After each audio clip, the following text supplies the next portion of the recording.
Hi, my name is John Bailey, and this is video 4 in the series of how to grow or build, actually, how to build a brand new chapter. It's also how to grow your chapter to get it re-energized. What I've talked about before is quick review. I've talked about location is important and being accessible and what kind of chapters we want to grow, what they might look like, things like that. Well, one thing we need to also have is leaders and members, but this one's going to primarily focus on who are we going to get to run the meetings.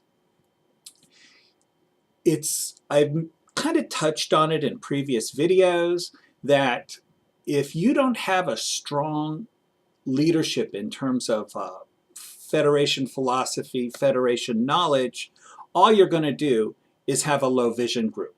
There is not going to be that unity with other chapters so we can all work together and change laws and make laws. You're not going to have that. You're just going to have a lot of little low vision groups. And other than working together socially, maybe making some minor changes, they will not have in any stretch of the imagination the power and influence of a united organization, a united affiliate. So what we want to do is make sure that when we start these new chapters, they have a strong, educated leadership.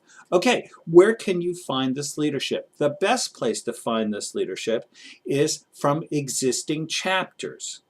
Now, remember I mentioned that I like the idea of having lots of little chapters and you grow organically throughout the state. So any new chapter is always going to be close to an existing chapter. That makes it so easy. You ask for volunteers. You have helpers from those other chapters come and participate in the new chapter. They can work together. Here's an example. We started many years ago the Springfield chapter.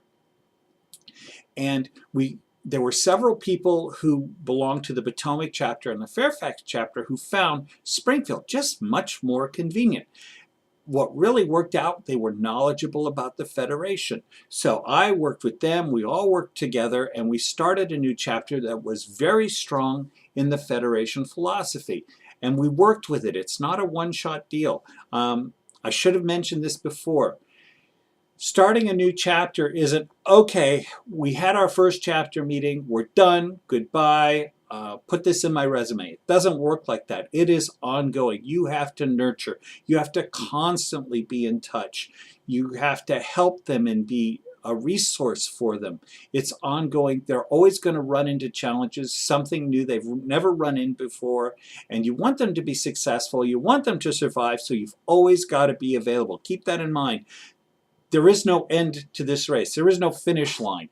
It's ongoing. It's an ongoing commitment. So back to leadership. So ideally, you get people who are current members, who've been around for a while to take some of their time and become part of the new chapter to be a resource.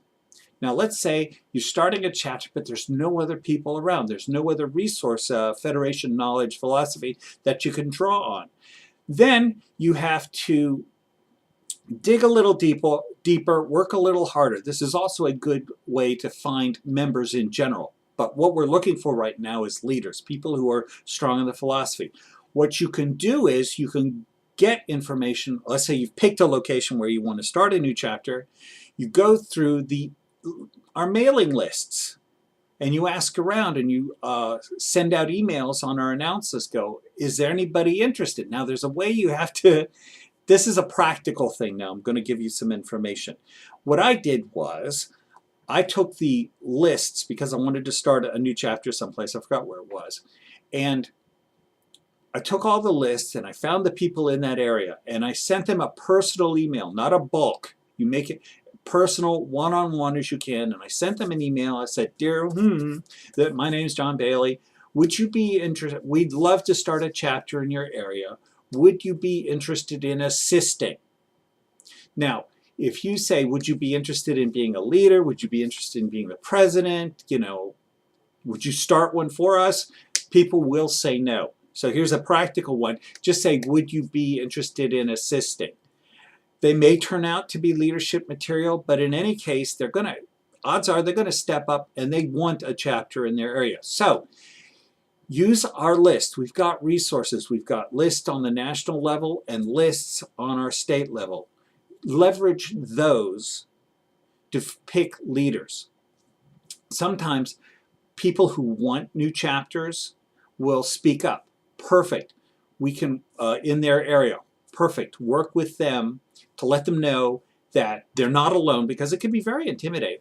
Work with them, and hopefully they'll have knowledge. You'll teach them knowledge. You'll get enough knowledge into them so that they can start a chapter and get things moving. But still, like I said, it's a process. There's no finish line when you start a chapter. You constantly are investing in it. You got to stay in touch. I learned that lesson the really hard way, and I'll tell that in the very last video. Think of it as like chapter autopsy. Lessons learned. So, to find, you need a leader. Story. I was watching a nature show with my son, and it was about volcanoes. The only thing I knew about volcanoes at the time was stay away, danger. Bad things happen when you mess with a volcano. But they say when a volcano is formed, some volcanoes grow and Hawaii. Other volcanoes grow, they look really impressive, but after a little while they completely disappear. What's the difference? Because the volcanoes that grow and stay for millions of years have a strong core. That's what keeps them.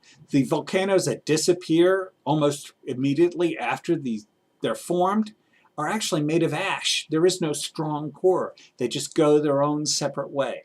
So in order to make a chapter, here's the parallel, a chapter that exists, a chapter that stays for the long term, you need a strong core. And the strong core comes from leadership, a strong leadership, and the commitment of those external to the chapter to make sure there's success, to be a resource. So, when you're starting a chapter, you've got to have a good leadership. And where do you find them? You could either borrow from nearby chapters. There's usually people perfectly willing to help out. And sometimes the new location is much more convenient for them. So, ask around. That's what happened with this Springfield chapter. The other, if you can't find a leader among you, look through our email lists, look through our contacts, ask around, find people who are willing to assist, and then work with them. So, in summary, you need, if you want a chapter that lasts a long time, that stays a part of the Federation family, doesn't become a dim view, you need a strong leadership core familiar with the Federation. You're going to get a lot of people who don't know the Federation, who've got a lot of opinions. Maybe they might go in all sorts of different directions if they don't have a strong core / leadership. So that's the primary. And then you could also use those lists and stuff after you get your leadership to find members to help out. So that's video, I think that's video number 4. So, hope you've got some value out of this. Look forward to showing you the next video.